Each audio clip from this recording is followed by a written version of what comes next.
Hello बच्चों, let's read the question. Why are beehives kept in crop field during flowering period? And name any two crop fields where it is practiced. तो पूछा गया है question में जो bee hives होते हैं, bee hives का मतलब है मधुमक्खी के जो छत्ते होते हैं, are kept in crop field during flowering period. तो क्यों ऐसा करा जाता है उसके लिए हम लोग समझते हैं। जो बीज होती है ना, while collecting nectar, while collecting nectar flower nectar flowers transfer the pollen grain,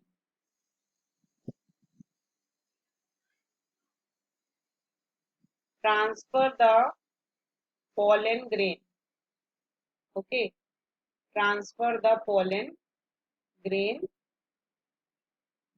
और जो बी हाइव्स होते हैं, bee hives, these are kept in crop field, are kept in crop field during flowering period, during flowering period, okay, to enhance the pollination, flowering period,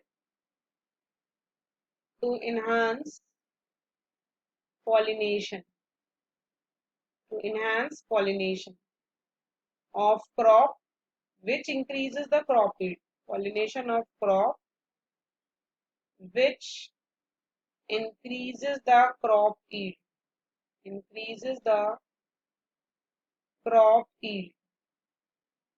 जो बीज होती हैं वो easily collect करती हैं ह्यूज अमाउंट ऑफ नेक्टर को from the flowering, और आप बोल सकते हैं मतलब कि जो बीज हैं वो इजिली कलेक्ट करेंगी, easily collect huge amount of nectar, huge amount of nectar from the flowers, from the flowers of crop, from the flowers of that particular crop in a close, in a close reach, in a close, that is reach, without much foraging, without much foraging। अब बात आते हैं कि इससे होगा क्या, this increases honey bee production, इसकी वजह से जो हनी बी का प्रोडक्शन है वो बढ़ जाता है। और एग्जाम्पल में ये टेक्निक प्रैक्टिस करी जाती है एप्पल पे और जो वाटरमेलन के जो फील्ड्स हैं, वाटरमेलन फील्ड्स, इससे जो हनी बी का प्रोडक्शन है वो बढ़ जाता है। Hope you understand well. Best.